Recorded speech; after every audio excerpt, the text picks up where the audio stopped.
We're now having part 2 of creating this drawing because my fat fingers just touched the turn off button and abruptly ended part 1. Well, this is a drawing of my superhero stopping a car before it hits a railroad train at a railroad crossing. We just started by drawing the person and then tried to explain why she'd be posed like that, and then is put this background formed around her after the fact as a way of giving us a story.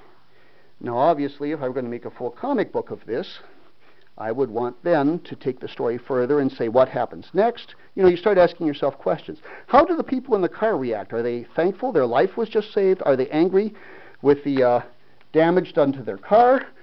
How do they feel about superheroes? Are they resentful of someone with that much power?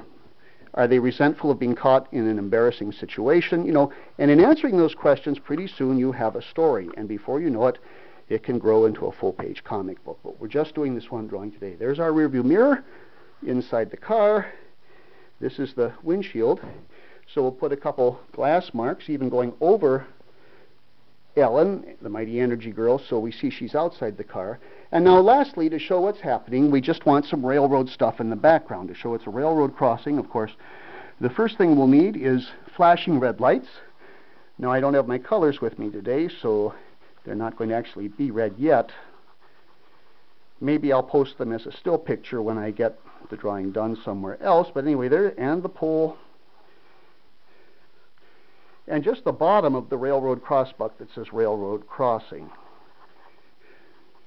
We'll put some flashing marks around to show the lights are crossing.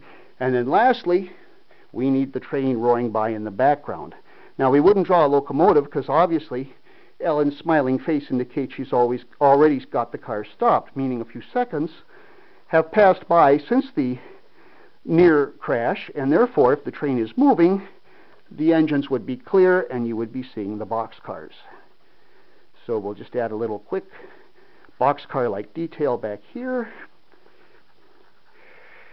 of the train roaring by in the background. Add some shadows.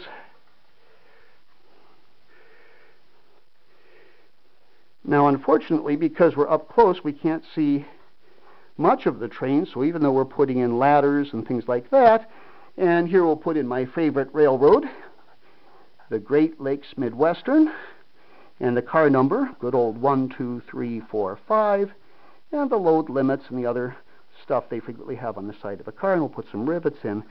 Still, some people might not realize that this is a railroad car. So, put in some motion marks. We could do things like add clickety-clack, clickety-clack, clickety-clack.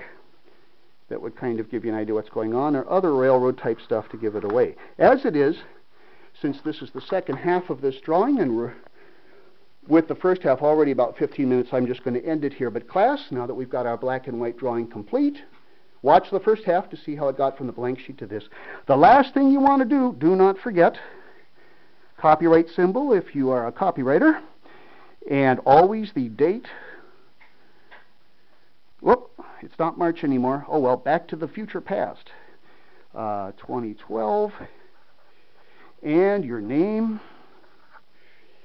You always want to sign and date it, because someday you're going to want to show this to someone years in the future and you're going to forget when you drew it. So there we go. There's our final drawing.